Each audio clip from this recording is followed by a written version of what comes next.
اللهم صل على محمد وعلى آله وصحبه وسلم۔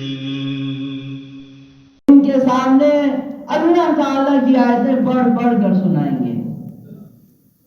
وَيُزَكِّيهِمْ، اور نبی کریم صلی اللہ علیہ وآلہ وسلم ان کا تزکیہ فرمائیں گے۔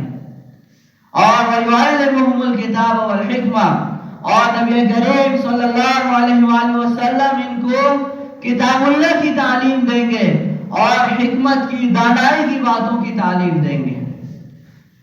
اس میں اشارہ ہے اس بات کی طرف کہ نبی کریم صلی اللہ علیہ وآلہ وسلم کی ذات کا رحمت للعالمین ہونا وہ تو اپنی جگہ ہے، لیکن حضور علیہ السلام کی ذات اقدس سے اور اس نعمت عظمیٰ سے فائدہ وہی اٹھائے گا جو حضور علیہ السلام کی لائی ہوئی تعلیمات کے مطابق زندگی گزارے گا۔ حضور علیہ السلام نے آ کر جو محنتیں فرمائی امت پر، جو حضور علیہ السلام نے تعلیم و تربیت کا سلسلہ جاری فرمایا، جو انسان، جو امتی ان تعلیمات سے، ان ہدایات سے فائدہ اٹھائے گا، وہی امتی جو ہے وہ اس نعمت عظمیٰ سے فائدہ اٹھانے والا ہے۔ اب دیکھیں کفار مکہ نے کیا کیا؟ نبی کریم صلی اللہ علیہ وآلہ وسلم کا انکار کیا، حضور علیہ السلام کی ذات اقدس کو رسول ماننے سے جو ہے وہ پیچھے ہٹ گئے، اور انہوں نے کہا کہ ساحر، کبھی کہتے تھے شاعر، کبھی کہتے تھے الیاذ باللہ مجنون، کبھی کہتے تھے کاہن۔ قرآن میں یہ سب الفاظ ہیں، انہوں نے حضور علیہ السلام کے لیے استعمال کیے، لیکن جو ہے ایمان نہیں لائے، حضور علیہ السلام کی لائی تعلیمات کو جو ہے انہوں نے قبول نہیں کیا، تو نعمت عظمیٰ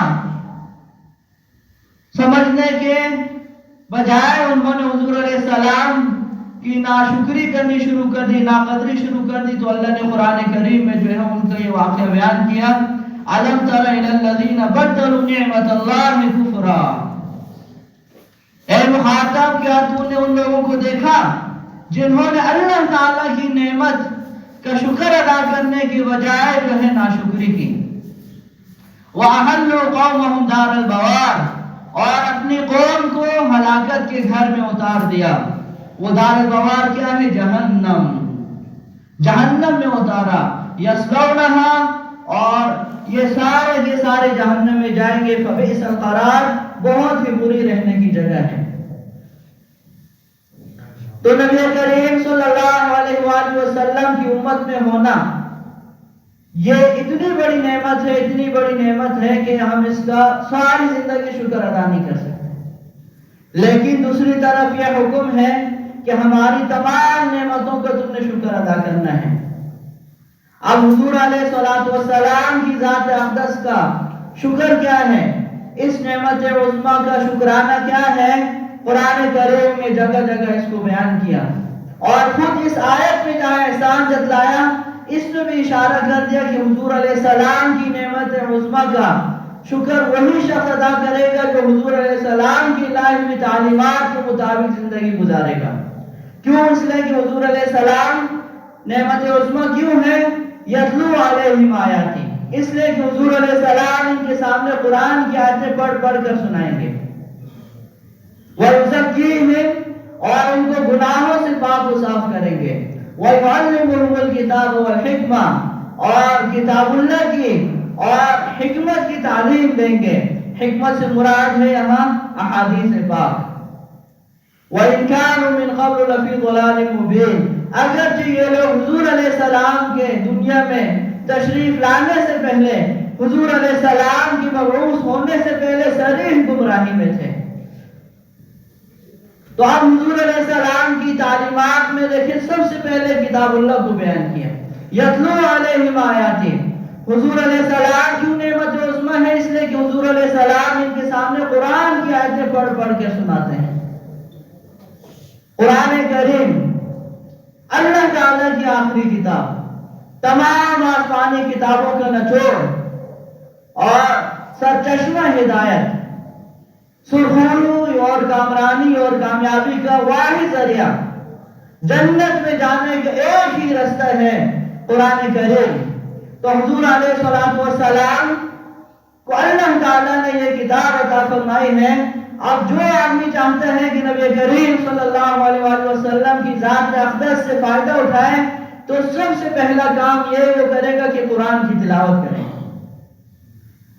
بلکہ حضور علیہ السلام کی صحیح اقتدا یہ ہے کہ قرآن کریم لوگوں کو پڑھ پڑھ کے سنائے۔ یتلو علیہم آیاتہ فرمایا، حضور علیہ السلام جو ہے مسلمانوں کے سامنے بلکہ حضور علیہ السلام نے کفار کے سامنے قرآن پڑھ پڑھ کر سنایا۔ والنجم سورت پڑھی حضور علیہ السلام نے، کفار بھی سارے کھڑے ہیں، آخر میں سجدے کی آیت آتی ہے۔ جب سجدے کی آیت آئی تو حضور علیہ السلام نے بھی سجدہ کیا، جتنے مسلمان وہاں موجود تھے انہوں نے بھی سجدہ کیا، حتیٰ کہ جتنے کافر تھے ایسا ماحول بن گیا تھا وہ بھی سارے سجدے میں گر پڑے۔ بس ایک بوڑھا سیٹ تھا، وہ بڑا ہی متکبر تھا کافروں میں، اس نے کیا کیا، ایک مٹی تھوڑی سی اٹھائی اور یوں اپنے ماتھے کے ساتھ اس نے لگائی، اس نے کہا کہ یکفینی، میرے لیے کافی ہے، میں سجدہ نہیں کروں گا۔ وہ بہت متکبر تھا۔ حضرت عبداللہ بن مسعود رضی اللہ تعالیٰ عنہ فرماتے ہیں اس کو میں نے بدر میں مردار دیکھا، جہنم رسید ہوا وہ۔ اس کا مطلب یہ ہے کہ جنہوں نے سجدہ کیا تھا ان کو اللہ تعالیٰ نے پھر ہدایت دے دی۔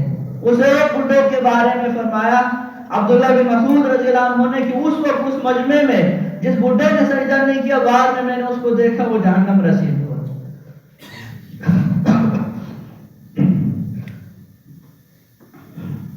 تو حضور علیہ السلام کا اصل پیروکار وہ ہے، حضور علیہ السلام کی ذات اقدس سے صحیح فائدہ اٹھانے والا اور اس نعمت عظمیٰ کا شکر ادا کرنے والا وہ ہے جو حضور علیہ السلام کی زندگی کے جو مقاصد ہیں ان مقاصد کو سامنے رکھ کر ان مقاصد کے مطابق اپنی زندگی گزارے۔ سب سے پہلا مقصد حضور علیہ السلام کا کیا بیان کیا، یتلو علیہم آیاتہ، کہ حضور علیہ السلام قرآن کی تلاوت بہت زیادہ فرمائیں گے۔ سراقہ بن مالک رضی اللہ تعالیٰ عنہ کہتے ہیں مسلمان جب نہیں ہوئے تھے اس وقت کا واقعہ بیان کرتے ہیں کہ حضور علیہ السلام ہجرت کے لیے جا رہے تھے، کفار مکہ نے اعلان کیا تھا کہ جو ان کی جو ہے ہمیں جاسوسی کرے یا جو ہے ان کو ہمارے ہاتھ پکڑوا دے اس کو 100 اونٹ ملیں گے۔ تو میں نے ان کو دیکھ لیا تھا، میں ان کے پیچھے نکل گیا۔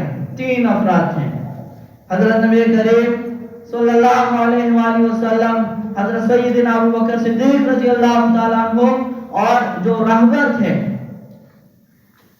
یہ 3 افراد جا رہے ہیں۔ میں ان کے پیچھے ہوتے ہوتے اتنے قریب ہو گیا کہ حضور علیہ السلام کی تلاوت کی آواز میں سننے لگا، حضور علیہ السلام کے قرآن پڑھنے کی آواز مجھے آ رہی تھی۔ صحابہ رضی اللہ تعالیٰ عنہ کہتے ہیں حضور علیہ السلام جو ہے اونٹنی پر سوار ہیں اور سورہ فتح نازل ہوئے، حضور علیہ السلام نے ہمیں یہ پوری سورت جو ہے اونٹنی پر سنائی۔ ہر وقت حضور علیہ السلام جو ہے قرآن کریم کی تلاوت فرماتے تھے۔ تو سب سے پہلا کام کرنے کا یہ ہے کہ حضور علیہ السلام کی زندگی کے جو مقاصد قرآن میں بیان کیے ہیں، اگر ہم صحیح معنی میں حضور علیہ السلام کی ذات سے فائدہ اٹھانا چاہتے ہیں تو ہمیں چاہیے ہم اس مقصد کے مطابق زندگی گزاریں، قرآن کی آیتیں پڑھیں، قرآن کی تلاوت کریں، کثرت تلاوت کے عادی بن جائیں۔ اور یہاں تو یہ ہے کہ قرآن پڑھ پڑھ کر سناتے تھے حضور علیہ السلام۔ تو پورے طور پر جو حضور علیہ السلام کی اتباع کرنے والے ہیں وہ علماء کرام ہیں۔ اسی لیے کہا گیا کہ ان العلماء ورثۃ الانبیاء، علماء جو ہیں انبیاء کے وارث ہیں۔ کوئی وزیر آپ کو قرآن پڑھ کے نہیں سنائے گا، کوئی افسر آپ کو قرآن پڑھ کے نہیں سنائے گا، کوئی سیکرٹری آپ کو قرآن پڑھ کے نہیں سنائے گا، کوئی تاجر کوئی زارع جو ہے آپ کو، کوئی ڈرائیور قرآن پڑھ کے، دکاندار قرآن پڑھ کے نہیں سنائے گا۔ قرآن پڑھ کے کون سناتے ہیں؟ یہ نعمت اللہ تعالیٰ نے حضرات علماء کرام کو دی ہے۔ قرآن پڑھ کے لوگوں کو سناتے ہیں۔ حضور علیہ السلام کے سچے اور حقیقی وارث جو ہے علماء کرام ہیں، اس لیے کہ حضور علیہ السلام کی زندگی کے مقاصد انہوں نے اختیار کیے ہیں۔ یتلو علیہم آیات، حضور علیہ السلام قرآن کی آیتیں پڑھتے ہیں، لوگوں کے سامنے ان کو سناتے ہیں۔ اور دوسرا مقصد کیا ہے؟ وَيُزَكِّيهِمْ، حضور علیہ السلام ان کا تزکیہ فرمائیں گے۔ مسلمانوں کو بلکہ پوری انسانیت کو حضور علیہ السلام نے یہی تعلیم دی کہ اللہ تعالیٰ کی نافرمانیاں چھوڑ دو، گناہوں کی دلدل سے نکل آؤ، گناہوں کے سمندر سے باز آ جاؤ، اپنے آپ کو بچاؤ، اس سیلاب سے، اس آگ سے دور رہو۔ یہی کام جو ہے ہم سب کا ہے۔ اگر ہم حضور علیہ السلام کے حقیقی وارث ہیں، حضور علیہ السلام کے امتی ہیں، اور حضور علیہ السلام کی اتباع پیروی کرنا چاہتے ہیں، اور حضور علیہ السلام کی ذات سے فائدہ اٹھانا چاہتے ہیں، اور اس نعمت عظمیٰ کا شکر ادا کرنا چاہتے ہیں، تو پھر ضروری ہے کہ ہم حضور علیہ السلام کی تعلیمات کے مطابق گناہوں سے بچیں۔ جو آدمی گناہ نہیں چھوڑتا، جو آدمی گناہوں میں لگا ہوا ہے اور اس دلدل میں ڈوبتا جا رہا ہے، یہ اپنا بہت بڑا نقصان کر رہا ہے۔ گناہوں کے اتنے نقصانات ہیں کہ انسان جو ہے حیران رہ جاتا ہے، دنیا میں گئی آخرت میں گئی۔ گناہوں کی وجہ سے انسان جو ہے نیک اعمال سے محروم ہو جاتا ہے۔ یہ کتنا بڑا نقصان ہے، نیک اعمال سے محروم ہو جاتا ہے۔ یا ایھا الرسل کلوا من الطیبات واعملوا صالحا، اے پیغمبروں، اللہ تعالیٰ نے انبیاء علیہ السلام کو خطاب کیا، اے پیغمبروں، کلوا من الطیبات، حلال کھاؤ، حلال کھاؤ، حلال کھاؤ، پاکیزہ رزق کھاؤ، اور واعملوا صالحا، اور نیک اعمال کرو۔ علماء فرماتے ہیں حلال کا ذکر پہلے کیا، نیک اعمال کا ذکر بعد میں کیا، اور یہی حکم مسلمانوں کو بھی ہے۔ یا ایھا الذین آمنوا کلوا من طیبات ما رزقناکم واشکروا للہ، اے ایمان والو، جو ہم نے تمہیں رزق عطا کیا ہے اس میں سے نفیس چیزیں، پاکیزہ چیزیں، حلال چیزیں کھاؤ، اور اللہ کا شکر ادا کرو، یعنی عمل کرو۔ جو حکم اللہ تعالیٰ نے انبیاء علیہ السلام کو دیا تھا، وہی حکم اللہ نے مسلمانوں کو دیا۔ پہلے حلال کھانے کا حکم، اور پھر ساتھ ہی نیک اعمال کا حکم۔ تو اس آیت سے علماء نے یہ بات بیان فرمائی ہے کہ جو آدمی گناہ کرتا ہے، خصوصاً حرام خوری کرتا ہے، نیک اعمال سے وہ محروم ہو جاتا ہے۔ پھر نیک اعمال کی اس کو توفیق نہیں ہوتی، اس کا دل سخت ہو جاتا ہے، وہ پھر جو ہے نیک اعمال کو جو ہے وہ کوئی اہمیت ہی نہیں رہتا۔ وہ کہتے ہیں نماز کیا ہے، کیا ہے نماز، یہ روزہ کیا ہے، روزے تو وہ رکھیں جو بھوک سے مرتے ہیں، میں کھاتا پیتا آدمی ہوں، مجھے روزوں کی کیا ضرورت، حج کیوں کروں، کیوں زکوٰۃ دوں، تلاوت الفاظ رکھنے کا کیا فائدہ ہے۔ ایسی باتیں کرتے ہیں کہ انسان کو پھر پریشانی ہو جاتی ہے کہ پتہ نہیں مسلمان بھی ہے یا نہیں، اور حقیقتاً وہ مسلمان نہیں ہوتا، پھر وہ اسلام سے نکل جاتا ہے جب ایسی باتیں وہ شروع کر دیتے ہیں۔ یہ وجہ کیا بنی؟ گناہوں میں جب آدمی غرق ہوتا ہے، ڈوب جاتا ہے، دلدل میں اندر چلا جاتا ہے، تو پھر وہ جو ہے نیک اعمال پھر نہیں کرتا۔ گناہوں کا ایک بہت بڑا نقصان یہ ہے۔ اور اس کے علاوہ گناہوں کے نقصانات، دنیا میں حالات آتے ہیں، زلزلے ہوتے ہیں، سیلاب آتے ہیں، آگ لگتی ہے، اور ظالم مسلط ہوتے ہیں، مہنگائی ہوتی ہے، اموات کی کثرت ہوتی ہے، کافر غالب آ جاتے ہیں، کافر جو ہے مسلمانوں کے ملکوں پر قابض ہو جاتے ہیں، پھر وہ نہ ایمان کا خیال رکھتے ہیں، نہ جان کا خیال رکھتے ہیں، نہ عزت و آبرو کا خیال رکھتے ہیں، سب کچھ کو ملیا میٹ کر دیتے ہیں۔ یہ سب گناہوں کی وجہ سے۔ تو حضور علیہ السلام کا مقصد یہ تھا زندگی کا، وَيُزَكِّيهِمْ کے لوگوں کو پاک و صاف کریں گناہوں سے، ظاہری گناہوں سے بھی، باطنی گناہوں سے بھی، ظاہری گندگیوں سے بھی، باطنی گندگیوں سے بھی۔ اگر ہم چاہتے ہیں حضور علیہ السلام کے حقیقی وارث بنے، حضور علیہ السلام کے ہم حقیقی محب اور عاشق بنے، تو ہم نے گناہوں سے بچنا ہے۔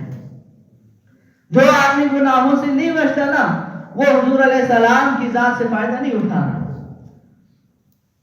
یتلو علیہم آیاتہ ویزکیہم ویعلمہم الکتاب والحکمہ، اور حضور علیہ السلام کی زندگی کا مقصد کیا تھا؟ ویعلمہم الکتاب، کتاب اللہ کی، قرآن کریم کی تعلیم حضور علیہ السلام دیں گے ان کو، کتاب اللہ کی تعلیم۔ دیکھیں تلاوت کو پہلے بیان کیا، تعلیم کتاب کو جو ہے الگ سے بیان کیا۔ پتہ چلا کہ تلاوت اپنی جگہ ضروری ہے، لیکن قرآن کو سمجھنا، قرآن کو جو ہے اس کی تعلیم حاصل کرنا، یہ الگ سے ایک ضروری ہے، اور حضور علیہ السلام کی زندگی کا مقصد حیات ہے۔ تو اس سے پتہ چلا حضور علیہ السلام کی ذات سے صحیح معنی میں وہی فائدہ اٹھا رہا ہے جو قرآن کریم کو سمجھتا ہے اور سمجھ کر پھر اس پر عمل کرتا ہے۔ قرآن کریم کو سمجھنا، آج ہم نے اس کو جو ہے فضول کام سمجھا ہے۔ زبان سے اگرچہ ہم اس کو فضول کام نہ کہیں، بہت سے کہہ بھی دیتے ہیں، عقیدتاً اگرچہ ہم ایسے نہیں ہیں، الحمدللہ کوئی مسلمان ایسا نہیں ہے جو قرآن کریم کی تعلیم کو کہے کہ یہ فضول ہے یا دل سے اس کو فضول سمجھتا ہو، لیکن جو ہے رونا اس بات پہ ہے کہ عملاً ہم نے قرآن کریم کی تعلیم کو کوئی اہمیت نہیں دی۔ عملاً کیوں؟ اس لیے کہ ساری زندگی ہماری دنیا پہ لگ گئی اور لگ رہی ہے، بوڑھے ہو گئے ہم، لیکن قرآن کریم ہمیں نہیں آیا، قرآن کریم کے معنی اور مفاہیم اور مطالب ہمیں معلوم نہیں ہے۔ بڑی بڑی ڈگریاں ہم نے حاصل کر لی، سال جو ہے ہم نے عصری تعلیم پہ لگا دیے، اور اپنے بچوں کو بھی وہی کچھ سکھا رہے ہیں، اور ان کو بھی ہم پیسوں کی مشین بنانا چاہتے ہیں، لیکن قرآن کریم کی تعلیم کے لیے ہمارے پاس وقت نہیں ہے۔ خود ہم کیا سمجھتے، خود کیا علم حاصل کرتے، جو علماء ہیں وہ اگر ہمیں سکھانا بھی چاہتے ہیں اور درس بھی دیتے ہیں، پڑھاتے ہیں، ہمارے پاس ان کے پاس بیٹھنے کے لیے وقت ہی نہیں ہے کہ ہم اتنی دیر جو ہے قرآن کریم کو سمجھنے کے لیے اپنے اوقات میں سے نکالنے کے مولوی صاحب کے درس ہی میں بیٹھ جائیں، ہمارے پاس یہ وقت بھی نہیں۔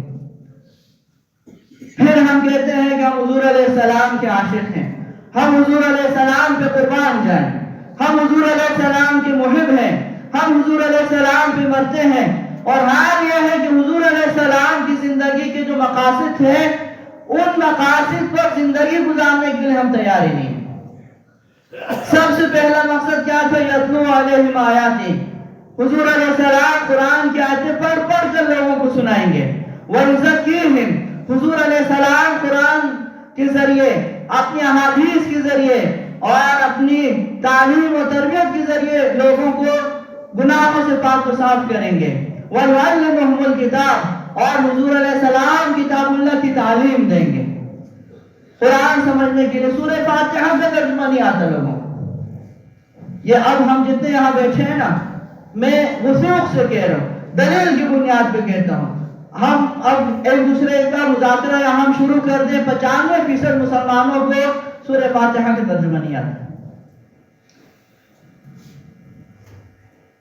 وَيُعَلِّمُهُمُ الْكِتَابَ، کتاب اللہ کی تعلیم حضور علیہ السلام کے ذمہ۔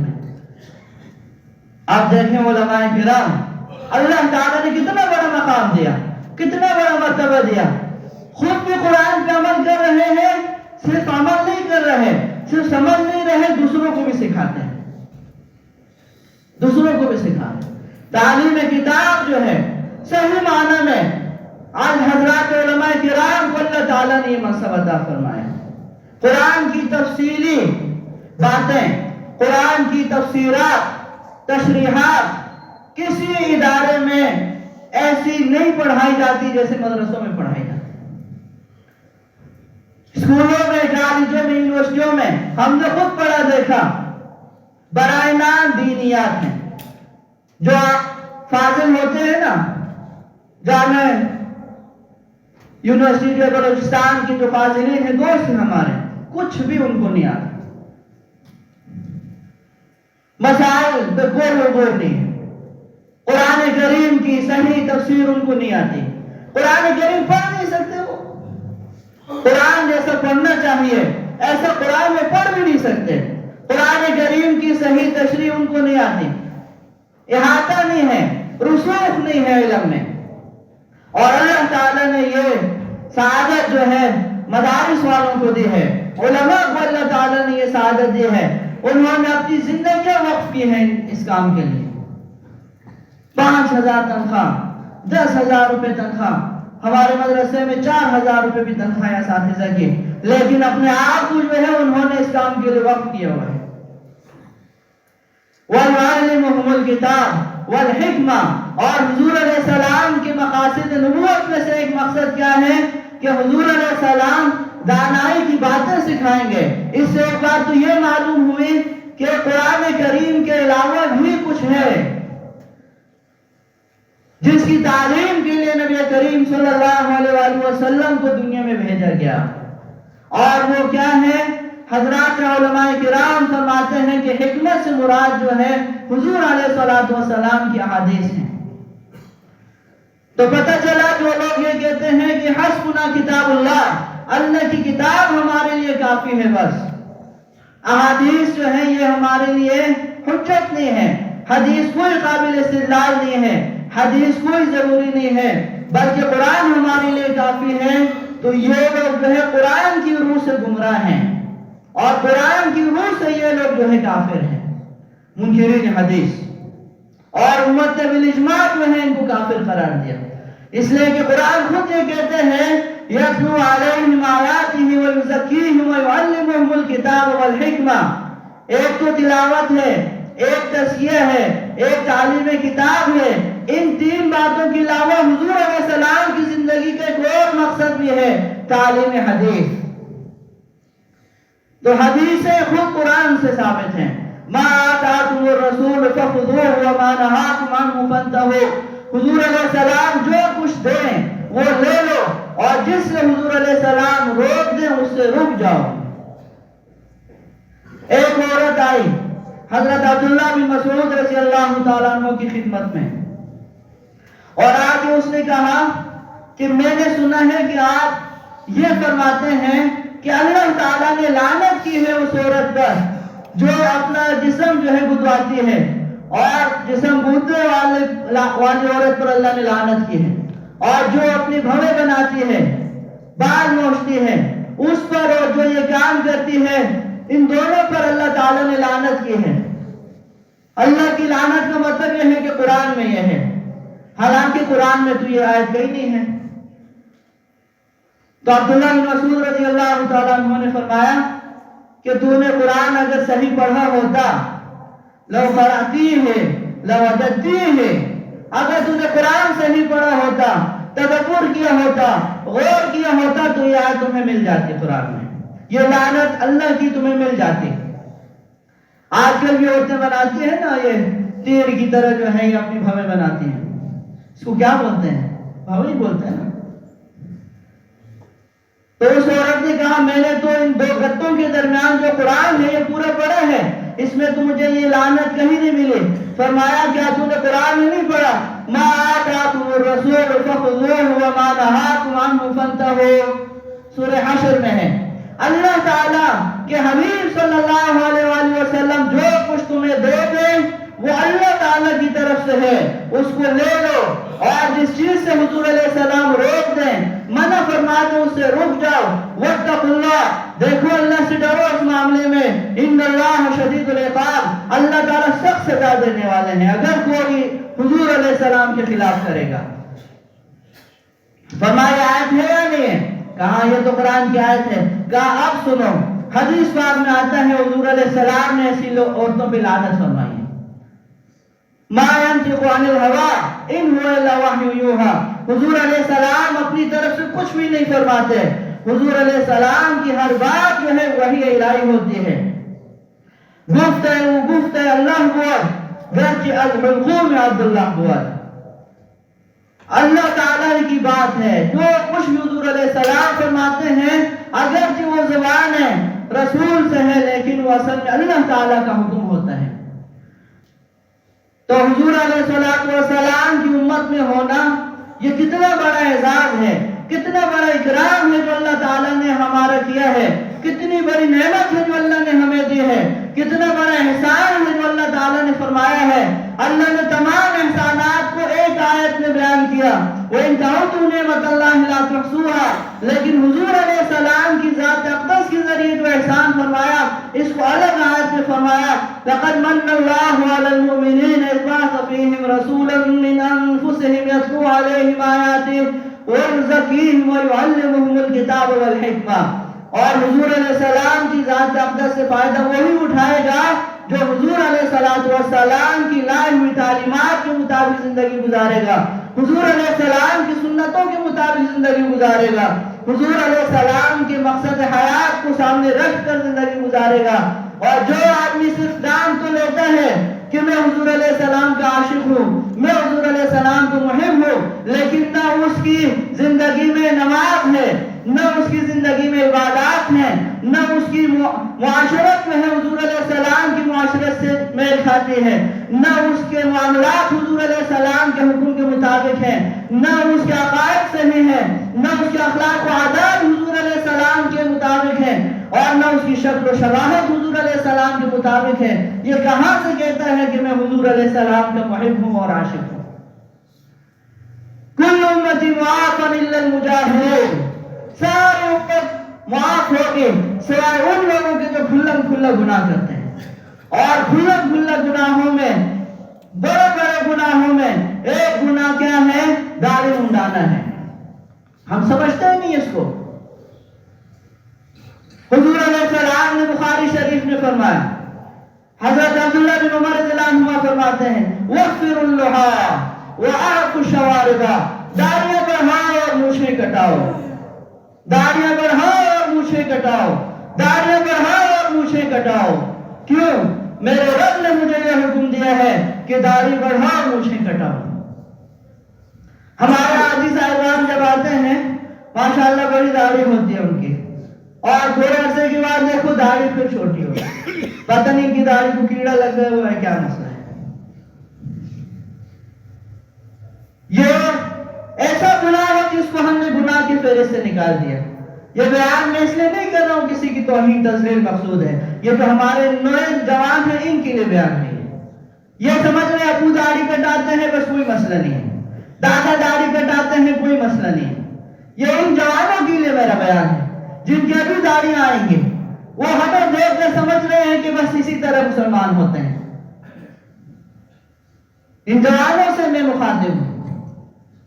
اپنے بڑوں کو نہ دیکھیں, باپ کو نہ دیکھیں, دادا کو نہ دیکھیں, اپنے پیغمبر کو دیکھیں, اپنے محسن کو دیکھیں جو ساری رات ہمارے لیے روتا رہا, سارا دن ہمارے لیے پریشان رہا, جو فرش میں بھی پریشان ہے, عرش میں بھی پریشان ہے ہمارے لیے, جو قیامت کے دن نفسا نفسی کے عالم میں بھی یہ کہے گا امتی امتی امتی امتی. یہ منہ لے کر میں جاؤں گا اپنے حبیب کے سامنے. فارس کے قاصد آئے, فارس آتش پرست تھے, کسرا نے بھیجا تھا, اپنے آپ کو خدا کہتا تھا کسرا, اپنے قاصد بھیجے. حضور علیہ السلام قاصدوں کے ساتھ کبھی بھی سخت بات نہیں فرماتے تھے, ان کی بڑی عزت فرماتے تھے. لیکن یہ قاصد جب سامنے آئے تو حضور علیہ السلام نے ان کو دیکھتے ہی بددعا دی, تمہارا ناس ہو, تم ہلاک ہو جاؤ, اور چہرے پر پھیر دیا, اور فرمایا تمہیں کس نے کہا تم اس طرح چہرے بناؤ. انہوں نے کیا کیا تھا؟ داڑیاں منڈائی تھی, بالکل داڑیاں صاف کی تھی, اور مونچھیں بڑی بڑی منہ میں جا رہی تھی جیسے آج کل فیشن ہے. حضور علیہ السلام نے فرمایا تمہارا ناس ہو، تم ہلاک ہو جاؤ، کس نے تمہیں کہا کہ تم اس طرح چہرے بناؤ؟ اور حضور علیہ السلام نے چہرے الگ بھی پھیر دیا، حالانکہ وہ حضور علیہ السلام کو مانتے نہیں تھے، حضور علیہ السلام کا کلمہ بھی نہیں پڑھتے تھے، وہ آتش پرست تھے، وہ کسریٰ کو اپنا خدا کہتے تھے، وہ اللہ کو بھی نہیں مانتے تھے۔ انہوں نے آگے سے کہا ہمارے رب نے، یعنی کسریٰ نے ہمیں کہا ہے کہ داڑیاں کٹاؤ، مونچھیں بڑھاؤ۔ فرمایا میرے رب نے مجھے یہ کہا ہے، میرے رب نے مجھے حکم دیا ہے کہ داڑیاں بڑھاؤ، مونچھیں کٹاؤ، میں نے آرڈر تو نہیں کہہ دیا اس نے۔ اس موقع پہ کہا خالف المشرکین، خالف المجوس، ان آتش پرستوں کی مخالفت کرو، ان کافروں کی مخالفت کرو، میرے رب کا جو حکم ہے اس پہ چلو۔ یہ کوئی فیشن نہیں تھا حضور علیہ السلام کے زمانے میں، یہ ابھی فیشن بدل گیا۔ یہ ایک ایسا گناہ ہے جو ہر وقت ساتھ لگا ہوا ہے، ہم سجدے میں بھی ہے، حدیث پاک میں آتا ہے لا یزنی زانی حین یزنی وہو مومن، جس وقت بدکار آدمی بدکاری کر رہا ہوتا ہے وہ مسلمان نہیں ہوتا۔ لا یسرق سارق حین یسرق وہو مومن، جس وقت چور چوری کر رہا ہوتا ہے وہ مسلمان نہیں ہوتا، جس وقت ڈاکو ڈاکہ ڈال رہا ہوتا ہے وہ مسلمان نہیں ہوتا۔ یعنی جس وقت انسان گناہ میں مشغول ہوتا ہے اس وقت ایمان اس سے نکلا ہوتا ہے، لیکن جب 3 گھنٹے کی فلم دیکھی، اللہ کو ناراض کیا، 3 گھنٹے کے بعد فلم ختم ہو گئی، اس کا ایمان لوٹ آیا۔ جب تک انسان گناہ میں مشغول ہے، گناہ کا اثر اس پر ہے، وہ ایمان سے دور ہے۔ داڑھی کا گناہ ایک ایسا ہے جو 24 گھنٹے ساتھ لگا ہوا ہے، حرم پاک میں ہے، حجر اسود کے سامنے ہے اور اللہ کو سجدہ کر رہا ہے، داڑھی اس کی نہیں ہے، اس کو گناہ ہو رہا ہے، سویا ہوا ہے، نائم پہ کچھ بھی نہیں ہے، سویا ہوا جو ہے گناہ سے پاک ہے، لیکن اگر سونے کی حالت میں بھی اس کی داڑھی کیا ہے کٹی ہوئی ہے، جب تک یہ داڑھی اس کی ایک مشت نہیں ہوئی یہ آدمی گناہگار، سجدے میں ہے رو رہا ہے، یہ گناہگار۔ داڑھی کا گناہ مسلسل اس کو ملے گا، اگرچہ سجدے کا ثواب اس کو مل رہا ہے، اگرچہ طواف کا ثواب اس کو مل رہا ہے، لیکن گناہ کے ساتھ عبادات قبول نہیں ہوتی، یہ بات بھی ذہن میں رکھیں، گناہ کے ساتھ عبادات قبول نہیں ہوتی۔ اس لیے علماء نے فرمایا کہ اہل کشف حضرات کو یہ کشف ہوا ہے، جو داڑھی منڈا حضور علیہ السلام کے روزے پہ جاتا ہے حضور علیہ السلام چہرے انور پھیر دیتے۔ جب ان مجوسیوں کو دیکھ کر، آتش پرستوں کو دیکھ کر حضور علیہ السلام نے چہرہ پھیرا، جب اپنا امتی اس طرح آئے گا اور اللہ کی جو ہے نافرمانی کرتے ہوئے آئے گا تو حضور علیہ السلام اس کی سلام کا جواب دیں گے۔ تو اس لیے یہ تو میرے نوجوان جتنے ہیں یہاں موجود ہیں، یہ جو بچے ہیں ابھی جن کی داڑھی آ رہی ہیں یا آئیں گی، اللہ تعالیٰ ان کو زندگی دے، ان سے میں مخاطب ہوں، آپ ہمیں نہ دیکھیں، میں آپ کا باپ ہوں، میں آپ کا دادا ہوں، میں بھائی ہوں بڑا، مجھے نہ دیکھیں، اپنے باپ کو نہ دیکھیں، اپنے دادا کو نہ دیکھیں۔